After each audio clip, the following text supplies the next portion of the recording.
Welcome, everybody, to both sides of this story. I'm your host, Alan Janae from CBS 4. Thank you for joining us. Our special high school debate series returns, challenging our students and our viewers to look at important Colorado issues from both sides. Each student will offer a case, ask and answer questions of their opponent, and offer rebuttal. We'll also feature an expert judging panel who will chime in with questions of their own. Both students have prepared a pro and a con case for tonight's debate topic, and they won't know which side they'll defend until we have a coin flip right here in our studio. Now, we've added a brand new element this year. Our very first rounds will feature two different schools, and a winner will be chosen to move on to a championship round broadcast next Friday, and then we will ultimately name up both sides of the story champ. On tonight's show, students from Denver's East High School and Manitou Springs High School kick off our series. So let's meet our participants. First up, Ethan Cordes from East High School. Ethan is a rising senior at Denver East. He is an elite debater and qualified this year for the Tournament of Champions in Public Forum Debate. He plays for the East Ultimate Frisbee team and is a mentor and role model for many young debaters at his school. Next, Tayler Knight from Manitou Springs High School. Tayler is entering his third year on the Manitou Springs Forensics team, having earned a degree of distinction in the National Speech and Debate Association. He has competed in United States extemporaneous speaking, congressional debate, as well as Lincoln Douglas debate. Tayler was an alternate to nationals this year and a state qualifier. He plans on pursuing a career in business. Also joining us is our special panel of experts who will offer their analysis of the debate today. Here they are. They are Dominic Dezzutti, host of Colorado Decides, the election debate series produced in conjunction with CBS 4. Next to him is Natasha Gardner, articles editor at 5280 Magazine, and David Kopel, research director at the Independence Institute. Okay, so it is time to set the ground rules. Each side will present their case, ask each other questions, and have a chance to offer rebuttals. When it's finished, we'll go to our illustrious panel for their own questions, and we'll find out who they felt offered the best arguments. So let's get started. The issue up for debate today is this: should commercial sales of AR-15 rifles no longer be authorized in the state of Colorado? So let's have our coin flip and get things underway. So Tayler, I'm going to ask you to make the call here on what you want. Heads. And heads it is, Tayler. What would you like? I'll take the AF case, please. All right. Affirmative it will be. Tayler, as proponent during this round, the floor is now yours in the affirmative for 3 minutes. Tayler? On November 5th of last year in Sutherland Springs, Texas, 26-year-old Devin Patrick Kelly entered the First Baptist Church in Sutherland Springs, brandishing a modified version of one of America's most notorious rifle, the AR-15. Using a variant of the AR-15, also known as the Ruger AR-556, he killed more than 24 common churchgoers. When we look to modern-day shootings, it is seen that in most of these cases, the rifle of choice is the AR-15 assault rifle. Aurora, Colorado, 2012, Newtown, Connecticut, 2012, San Bernardino, California, 2015, Orlando, Florida, 2016, Las Vegas, 2017, and most recently, Parkland, Florida, 2018, all mass shootings which were committed with variations of the AR-15 assault rifle. Today's public outcry demands that we take action, and this is why I must affirm today's resolution. Commercial sales of AR-15 rifles should no longer be authorized in the state of Colorado. This resolution is a measured response to the crisis. It is important to note that today's resolution does not address in any manner of taking away ownership rights of current AR-15 enthusiasts. Instead, it focuses on restricting future introduction in the market. This clearly allows any individual who still wishes to use rifles such as the AR-15 for sport or hunting to do so. It is still legal to use the AR-15 to hunt commandeer or even to try one out at a local shooting club. By passing this resolution, we are simply making it so that in the state of Colorado, there is no greater potential for tragedy in the future while grandfathering in current owners. My second major point is that stopping the sales of AR-15 assault rifles is clearly within the bounds of the Constitution. As former Chief Justice Warren Burger pointed out, the idea of absolute unrestricted gun ownership under the Second Amendment is a fraud. The amendment provides for a well-regulated militia. Now, what do we regulate in Colorado today? driving, the use of substances, and the weight of trucks on our highways. Yet, we fail to properly regulate on one of the most powerful weapons on the market today. Justice Antonin Scalia wrote that regulation of arms is certainly constitutionally contextual. For example, when the Constitution was first established, it was understood that carrying around an item that simply looked menacing was an offense and could be outlawed. There is a clear role for measured gun regulation in today's society.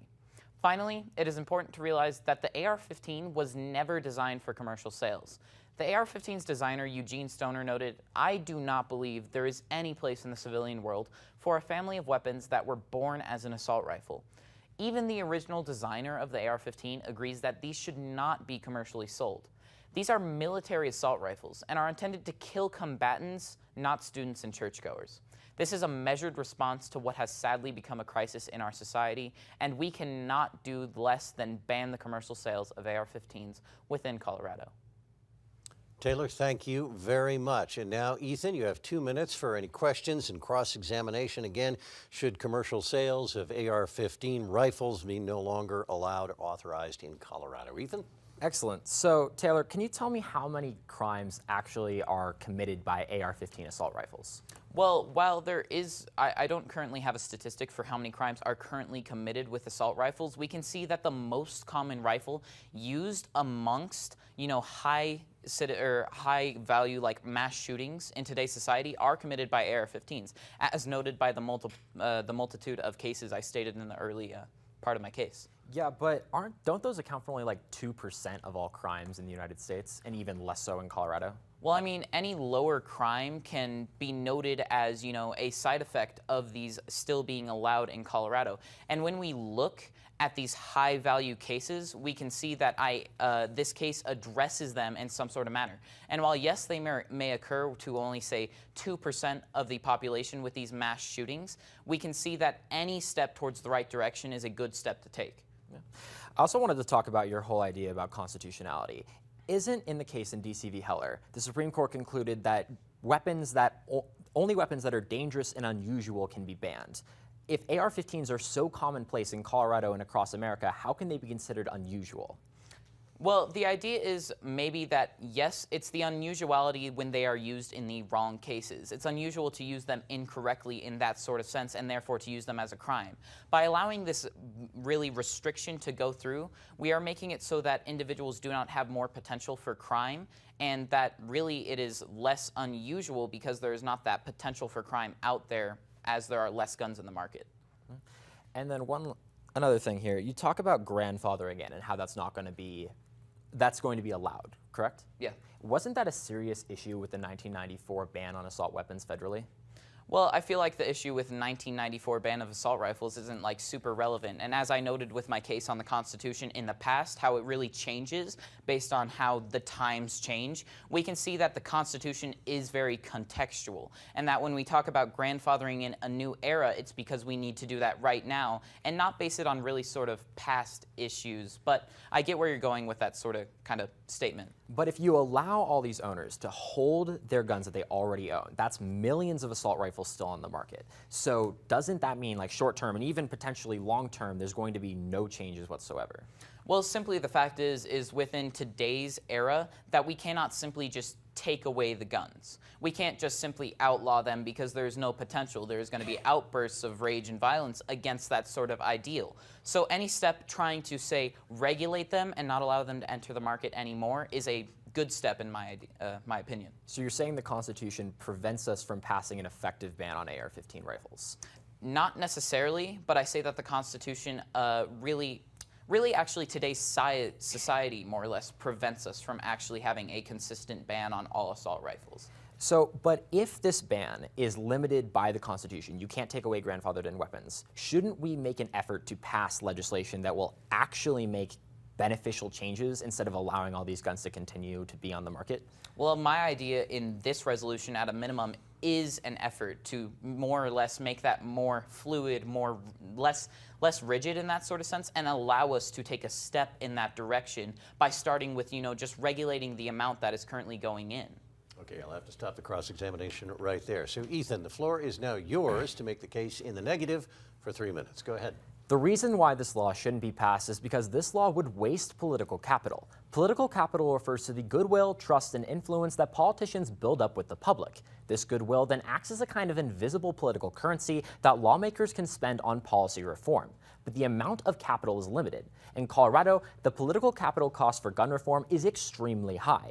Eli Stokols of The New Yorker clearly shows the extreme amount of political capital needed to pass gun control when he explains that 3 mass shootings, Aurora, Newtown, and Columbine, were required before the legislature could pass universal background check laws. The impact of using this much political capital is the replacement of liberal legislators with conservative ones. Carl Bogus from the Williams University School of Law clearly shows this when he explains that in 1994, Republicans made dramatic gains in the midterm elections, picking up 8 seats in the Senate and 54 in the House, a fact that Clinton largely attributes to the Brady bill and the assault weapon ban. Besides wasting political capital, this bill would also be largely ineffective. According to Mark Gies from Quinnipiac University, assault weapon bans did not significantly affect murder rates at the state level, and just banning AR-15s would be even less effective because of the smaller scope of the ban. This extreme use of political capital, the replacement of liberal legislators, and the general ineffectiveness of the ban creates a perfect storm that will result in a heightened chance that gun control is loosened rather than restricted. Because this ban would be ineffective, it would do nothing to stop mass shootings, and in fact only increase the amount of gun ownership. Because as Josh Keller of the New York Times reports, there is a pattern of spikes in gun sales after calls for stricter gun buying laws. This increased gun ownership would only increase the chances of gun crime and mass shootings, because as explained by Melinda Moyer of Scientific America, assaults were 6.8 times more common in the states with most guns versus those with the least. Not only would legislators be unable to pass more effective regulations in response to these shootings because their capital would be drained, but it would also increase the chances that gun regulation is rolled back. Because as Michael Luca of the Harvard Business School explains, a mass shooting in the previous year increases the number of enacted laws that loosen gun restrictions by 75% in states with Republican-controlled legislators. We must apply our limited capital to policies we know will be effective, because otherwise we will only suffer more tragedy and receive even less gun control in the process. A better option would be to require universal background checks on ammunition. Bindu Khalsan of Boston University concluded that the implementation of universal background checks on ammunition in Florida and New York could reduce firearm mortality risk by 63% and 84% respectively, showing that this would be an effective measure on the state level. We must stop mass shootings today. We must use our political capital wisely. We must pass an effective gun control policy. We must increase the amount of gun control in our state. And to do these things, we must not ban AR-15s. Ethan, thank you very much. Now, Taylor, you have 2 minutes for your questions and cross-examination. Go ahead.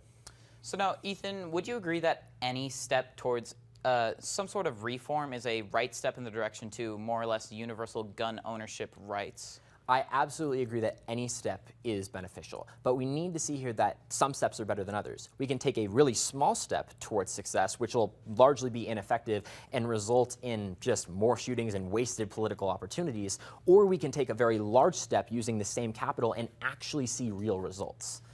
Okay, now in your case, does anyone ever address any specific AR-15 examples that say the AR-15 ban would increase in gun sale rates? When in your statement you said that Josh Keller said that there was a pattern in increased gun sale based off of gun sale bans. Mm-hmm. Now, is there any relation to that AR-15 blockage and that sort of increase? As hard as it might be to believe, after shootings like Columbine and Aurora, gun sales actually increased more than any other time. When Obama came into office, we saw that his rhetoric concerning getting rid of AR-15s and increasing gun control in general actually increased gun sales. As soon as President Trump came into office, gun sales started to plummet. That's because of the fact that people want to get their guns. They're afraid that those guns are going to be taken away from them. So after these shootings, after this type of rhetoric from presidents and from legislators, we see increased gun buying from those individuals. But now, can you agree that there are other rifles than the AR-15 or even pistols, smaller firearms that are available for purchase if we were to restrict the AR-15? That's exactly why we shouldn't restrict it. I mean, this is a super small step. Most gun homicides occur from pistols, so banning AR-15s wouldn't really do anything to help the issue. We need to be stopping the source of all this issues, and that is by stopping bad individuals from getting hold of ammunition that can go and kill police officers and students and individuals. But now, is the ammunition basis really related to the AR-15 debate? Because one of your major points is that ammunition is the sort of like round out restriction for that sort of thing. Now, how does that relate to, say, AR-15 usage specifically?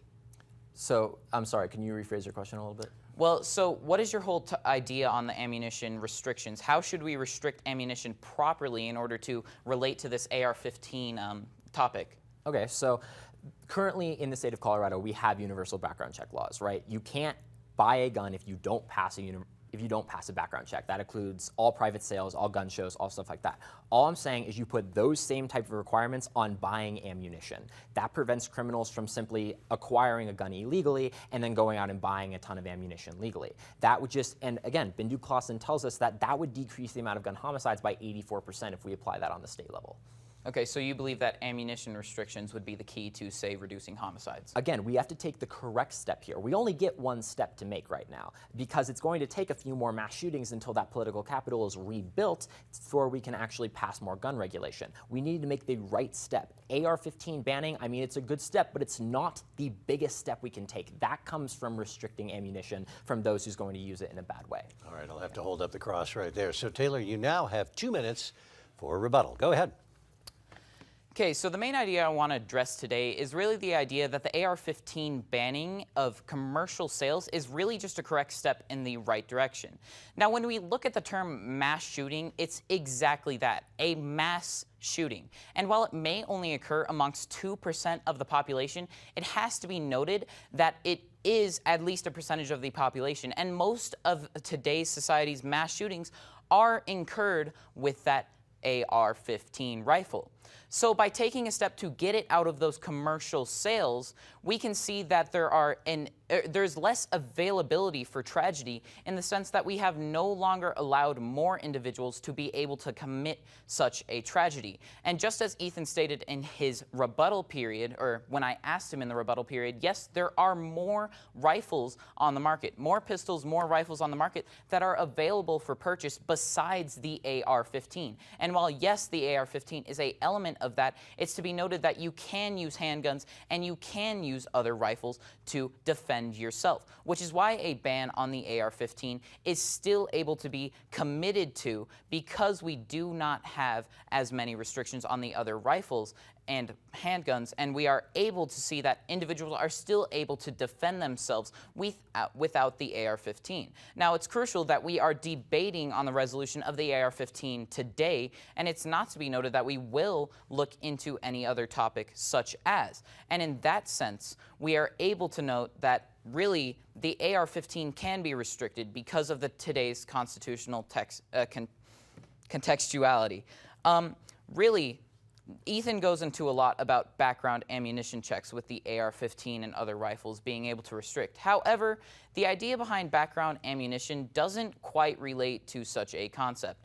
Because we are focusing on the AR-15 as a rifle itself, it's important that really the ammunition doesn't amount to anything, because ammunition can not only be self-made at home, but you can also buy it from other markets, other ways, and it's not actually super hard because of the fact that we do have things such as the black market available for ammunition purchase, and even on the down low, we are able to see that the ammunition argument does not stand in today's AR-15 debate. Thank you. All right, Taylor, we'll have to wrap it up. Thank you very much. Now, negative rebuttal, or closing here as well from Ethan. Go ahead. We need to make sure that we're taking the right steps here. Of course, we can take a really small one with the ban on AR-15 rifles, but there's a few issues here. One, we need to see that very few crimes are actually done by AR-15s in the first point. Researchers selected by Attorney General Jeanette Renault's staff concluded that assault weapons were used in only a small fraction of gun crimes, about 2% according to most studies. We don't want to stop 2% of all crimes. We want to stop like 80% of all crimes or more than that. Again, a very small step here. And there's a very major reason for why these bans are largely ineffective. According to the RAND Corporation, studies regarding the effects of assault weapons bans on mass shootings and violent crime were inconclusive. And the reason why they're inconclusive is because it's super difficult to identify and stop individuals from buying these assault weapons. If you ban just AR-15s, people can go out and buy versions of the AR-15 that aren't banned. They can, if you try banning the AR-15 just based on its individual components, they can strip those components and still have a totally functional gun that they can go shoot up a school with. The issue is that these bans are difficult to tailor to any specific weapon, and that makes them very difficult to actually stop crimes, combined with the fact that they're just generally not a lot of crimes done by AR-15s in the first point. That makes these types of weaponry and these types of bans just it's just not the right thing we need to be doing today. The thing we need to be doing today is stopping the source of all these problems, and that's from ammunition. If we look to Colorado, we had universal background check laws. That decreased the amount of gun trafficking from, we were 17th in the nation for gun trafficking. It dropped us all the way down to 35th. That means it's making it harder for criminals to buy weaponry. If we apply that same type of law to ammunition, that's going to severely decrease the amount of deaths we see in Colorado by 84%, according to Bindu Khalsan. We need to be making the right step today. We can't be waiting for another 3 mass shootings to come along before liberal legislatures have the ability to pass through better legislation to stop people from shooting up these schools. We need to be making the best choice today, the largest step towards actual solvency. That comes from ammunition background checks, not from banning AR-15s. All right, thank you very much. Finally, Tayler, your 1 minute. Close. Go ahead. So I would like to go back to my case in the beginning stages where I mentioned that there are sport and really hunting applications for such an AR-15 rifles. Now with the ban of such a rifle, we can still see that the crime rate will not increase, because with a ban of an AR-15, individuals who are looking to rightfully use the gun are able to use them at places such as hunting ranges and shooting ranges. And in this way, that the AR-15's ban will only benefit because individuals who are just looking it to benefit themselves will not lose out. However, individuals who are looking to, say, acquire one for crime-based reasons will not be able to get one because of the ban based. Now, your ammunition argument is very interesting. However, I would also like to go back and base that on different, really, you talk about making the right step, and a big step as is. However, with big steps become big consequences, and we can't always guarantee that with such a large step as restricting all the ammunition on the market in Colorado will go rightfully with all our gun owners. Such is the nature of such laws placed. In that way, your ammunition argument doesn't really fully stand because it is not able to fully satisfy everyone in the proper way.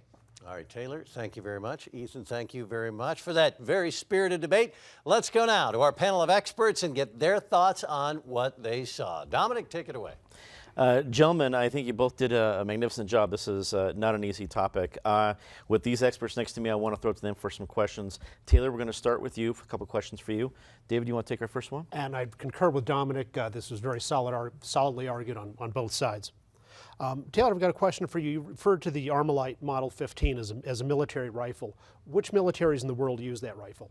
Well, I know currently within America, when the AR-15 kind of first came out, it was based on, so we had the M16, or it's the M4, as it's commonly referred to, was the rifle that went into the military, and then we had the AR-15 that went into the public use version, and I don't have any statistics on which militaries in the world use it, but I think it's concurred that currently the American, U.S. military uses at least the military variant of the AR-15 within their service today. Thank you. Natasha? Part of your argument today is focused on the danger of the AR-15. Why then not include the grandfathered machines that are already out there?